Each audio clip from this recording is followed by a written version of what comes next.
Mesdames et messieurs, celui que vous voyez devant vous, c'est le représentant permanent de la Russie auprès de l'ONU.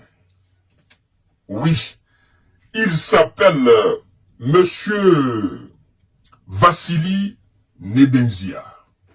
Il n'a pas fait cadeau à Emmanuel Macron. Il n'a pas fait cadeau à la France. Hein? Je dis, cette histoire entre la Russie et l'Occident, et surtout particulièrement entre la France et la Russie, je crois que les dirigeants français, ils ont très mal fait en prenant la Russie, en considérant la Russie comme une cible. C'est-à-dire en considérant ou en prenant la Russie comme une coépouse. Je peux dire ainsi. Parce que c'est très mal calculé. Je pense que la France devait plutôt essayer de composer avec la Russie que de tenir tête à la Russie. Oui, c'est mal connaître les Russes. Vladimir Poutine vous a dit qu'il va combattre les vestiges de la domination américaine à travers le monde. Et quand il dit cela, il parle de l'Occident en général. Parce qu'il sait que cette domination, oui, c'est vrai, ce sont les États-Unis qui sont à la tête, mais ils ont aussi des alliés. Les Américains ont aussi des alliés, notamment la France. Et quand on voit les déclarations du président français Emmanuel Macron en disant que la Russie est une puissance de déstabilisation des États africains ou une puissance de désordre mondial, la Russie n'a pas digéré cela. Mesdames et messieurs, alors lors d'une réunion à l'ONU sur les conflits armés à travers le monde, et très particulièrement en Afrique, ce que l'organisation fait pour protéger les civils, la réunion portait sur ça, des grandes lignes. Alors, M. Navalny, n'est-ce pas, le représentant légal, permanent de la Russie au sein de l'organisation, a encore rappelé le passé sombre de la France. Surtout, ce passé récent là, en Afrique. Mesdames et messieurs, avant que nous n'entrons dans les profondeurs, n'est-ce pas, de ce sujet, permettez-moi de vous dire encore une fois de plus, de partager la vidéo dans tous les groupes possibles, de vous abonner sur cette page, d'activer la cloche de notification pour ne plus rater mes vidéos, surtout, de partager la vidéo dans tous les groupes, sur vos différentes pages et vos différents profils. Parce que l'information, là, vous ne devez pas la garder pour vous seul. Envoyez à vos amis. Chères dames, chers messieurs, chères demoiselles, incroyable. Écoutez bien ce que le diplomate dit. Il dit, je cite, « Les tentatives échouées de Paris pour contrôler le terreau en Afrique ont mené à des conflits armés. » Nous entrons dans les profondeurs, mesdames et messieurs.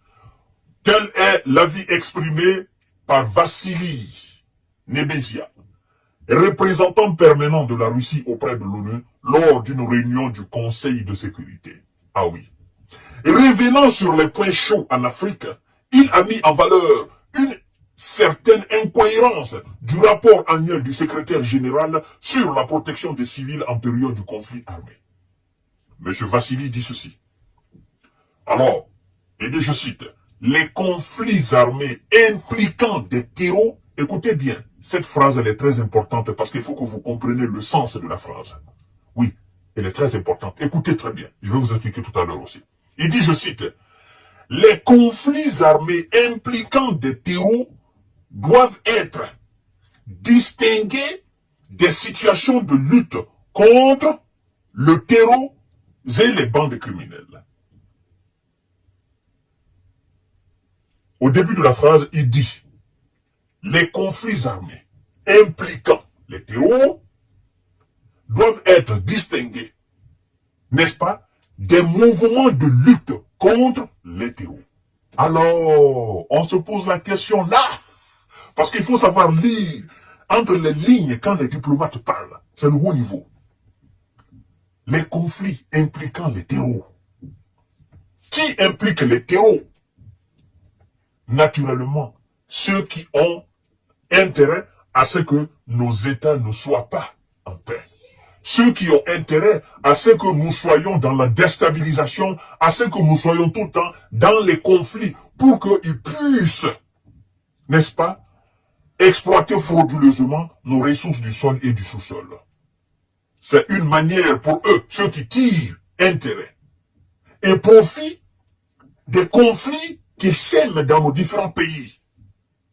Pendant que nous sommes focalisés sur, n'est-ce pas, la stabilisation de nos pays, eux, ils profitent, n'est-ce pas, de cette situation préoccupante pour s'accaparer de nos biens frauduleusement.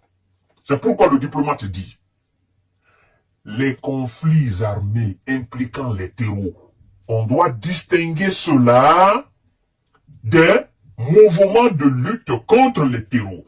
Mais avant tout d'abord, mesdames et messieurs, il faut que vous sachiez cela.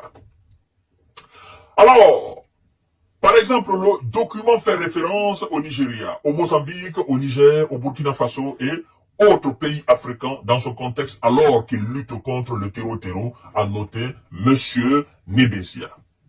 Il faudrait d'abord que vous sachiez que avant la chute de Muammar Kadhafi, parce que je vais toujours réitérer cela, ça fait partie de l'histoire. Et cette histoire, elle est récente. C'est pas quelqu'un qui nous la raconte. C'est pas quelqu'un qui va nous la raconter. Ça s'est passé devant nous-mêmes. Nous avons assisté, nous avons vu cela. Avant la chute de Muammar Kadhafi, est-ce qu'il y avait terreau au Mali? Est-ce qu'il y avait terreau au Burkina? Est-ce qu'il y avait terreau au Niger? Est-ce qu'il y avait terreau en Centrafrique? Est-ce qu'il y avait terreau dans ces pays d'Afrique? Est-ce qu'il y avait terreau au Soudan? Au Tchad? Certes, il y avait des coups d'État. On ne va pas nier cela dans nos différents États. On faisait des coups d'État. Mais les mouvements de terreau, nous avons vu cela, nous avons constaté cela qu'à travers la chute de Muammar Kadhafi. Vous comprenez? Il y a des gens qui ont clairement armé des gens pour s'attaquer au régime de Muammar Kadhafi.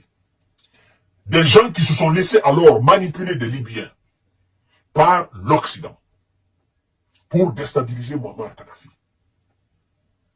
Et quand Kadhafi est parti, les manipulateurs n'ont pas réussi à retirer les armes des mains de ceux qui étaient alors manipulés sur le terrain contre le régime de Kadhafi. Ajoutez à cela des extrémistes qui sont venus de tous bords. La situation leur a échappé. Alors, les déstabilisateurs sont descendus vers le Mali, vers le Niger, vers le Burkina, pour, soi-disant, contrer les hors-la-loi que eux-mêmes ils ont créés, pour les contrer, pour ne pas qu'ils s'attaquent au Mali, pour ne pas qu'ils s'attaquent au Burkina, pour ne pas qu'ils s'attaquent au Niger. Or, leur objectif principal était de chasser Kadhafi, avoir la même mise sur la Libye et le pétrole libyen. Donc, quand on parle de terror, il faut que le monde sache que ceux qui disent, oui, sans nous, ces pays n'existeraient pas, il faut que le monde sache que ce sont eux-mêmes qui ont créé les terreaux en Afrique. Ils sont venus en pompiers pyromanes. Ils ont allumé le feu, maintenant ils viennent en pompiers. Ils pensent qu'on ne sait pas cela. Et ils ont voulu réparer quelque chose que eux-mêmes ils ont créé. Donc, les terreaux qui sont impliqués. Impliqués par qui? Par ceux qui ont intérêt que nos États soient déstabilisés. Donc, les Occidentaux en particulier, vous les connaissez. Mesdames et messieurs, le diplomate fait référence à cela. C'est pourquoi il dit, nous devons pouvoir distinguer ces deux choses-là. Les terreaux qui sont impliqués, ils sont, n'est-ce pas, ils sont organisés, ils sont armés, ils sont payés, ils sont entretenus, ils sont nourris, ils sont guidés. La logistique est mise à leur disposition pour déstabiliser un certain nombre de pays en Afrique. Donc, ceux qui sont venus pour contrer les terreaux, ils avaient double face. Ils composaient avec les terreaux qu'eux-mêmes ils ont créés. Et puis, ils étaient là à mentir les gouvernements, n'est-ce pas, des différents pays où ils étaient. La raison pour laquelle Assimi Goïta a pris ses responsabilités. Et donc, quand le diplomate dit que les nombreuses tentatives de la France à contrer les terreaux, ça a échoué, et ça s'est toujours soldé par des conflits armés. Les conflits armés, parce que eux-mêmes, ils ne le contrôlent plus. Ils ont déstabilisé un pays qui était bien assis. Ils ont aidé des gens à déstabiliser ce pays. Il y a un certain nombre d'hommes qui ont reçu des armes, de l'argent de leur part. Et puis, qu'est-ce qui se passe? Il y a eu d'autres extrémistes qui se sont invités dans la danse.